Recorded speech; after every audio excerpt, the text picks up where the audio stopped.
An American warship has just made a bold move cutting through the volatile waters of the Taiwan Strait, while nearby, U.S. and Chinese aircraft carriers lock into a tense standoff in the South China Sea. Is this freedom of navigation or a step toward conflict? The U.S. Navy has confirmed that one of its guided missile destroyers has transited the Taiwan Strait in what it calls a routine operation. But in this current climate, no passage is routine. The Taiwan Strait is the front line in the growing U.S.-China rivalry, and each transit is a signal to Beijing. The United States maintains that the Taiwan Strait is international waters. These freedom of navigation operations, or FONOPs, are meant to challenge what the U.S. sees as excessive maritime claims by China. For Beijing, however, it's a direct provocation in its self-declared sphere of influence. China's response was immediate. PLA Navy vessels shadowed the U.S. destroyer closely, while Chinese fighter jets were reportedly scrambled in nearby airspace. The Chinese Ministry of Defense condemned the transit, warning of serious consequences if such actions continue. Meanwhile, to the south, a far more dangerous situation is unfolding. The U.S. Navy has deployed a carrier strike group led by the USS Ronald Reagan. Just miles away, China's Shandong aircraft carrier is conducting drills of its own. This rare proximity of two nuclear powers' flat tops has analysts deeply concerned.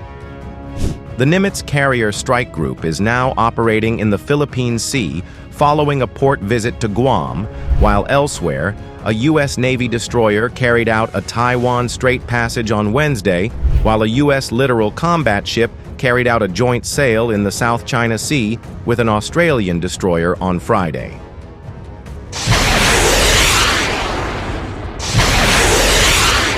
A U.S. Navy release stated that the Nimitz CSG, led by its flagship aircraft carrier, USS Nimitz, is operating in the Philippine Sea, demonstrating the ship's operational readiness and the U.S. Navy's commitment to a secure and prosperous Indo-Pacific region.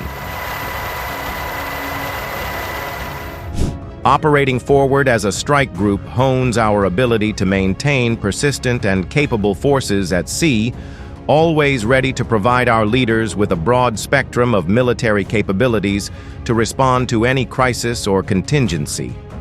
Rear Admiral Maximilian Clark, commander of Carrier Strike Group 11, said in the release. Operating in the Philippine Sea as well as the People's Liberation Army Navy Shandong CSG, though since issuing a release on Wednesday on the sighting of CNS Shandong in the Philippine Sea, the Japan Joint Staff Office has not issued any updates on the CSG's activities. The Philippine Navy on Thursday informed various Philippine media outlets that Shandong had been tracked underway near the Philippines since Tuesday and accompanied by 6 escorts and 2 support ships. All stations, fish green. On Thursday, the PLA Eastern Theater Command issued a release condemning a Wednesday Taiwan Strait transit by destroyer USS William P. Lawrence, with the command's spokesperson, Senior Column Shah Yi, said that the destroyer carried out the transit and hyped it up publicly.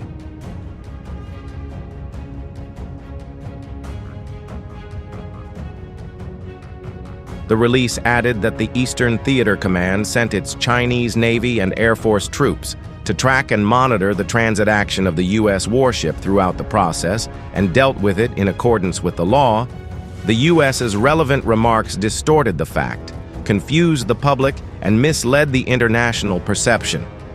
We urge the U.S. side to stop distorting and hyping up and jointly safeguard regional peace and stability, said Shi.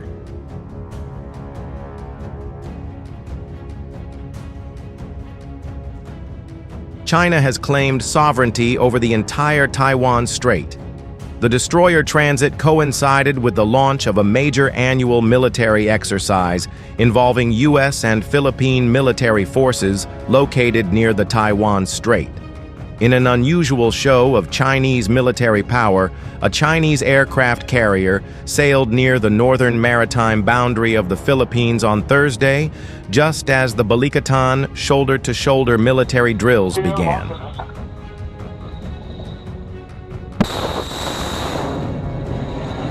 The exercises included coordinated U.S. and Philippine naval drills designed to enhance interoperability, maritime domain awareness, and regional security in Philippine waters. The exercises are taking place near Subic Bay and up through waters near northern Luzon, according to the Philippine military. China has voiced opposition to the exercises that included the deployment of U.S. medium-range Typhoon missile systems that can fire long-range Tomahawk cruise missiles and SM-6 anti-ship missiles.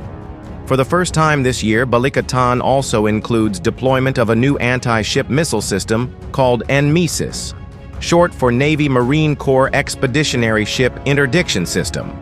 The ground-based anti-ship missile is loaded into a remotely controlled launcher that can be deployed on islands and is capable of striking ships up to about 100 miles away. Defense analysts have voiced concerns that mounting U.S.-China tensions over trade could escalate to a military exchange. So far, the Lawrence Transit is the sole action that has prompted a rhetorical response.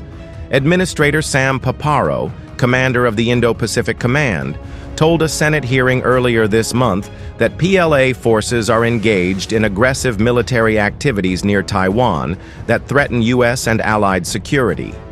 China's unprecedented aggression and military modernization poses a serious threat to the homeland, our allies, and our partners, the four-star admiral told the Senate Armed Services Committee. The warship's passage through the Taiwan Strait coincided with increased PLA military activities around the island.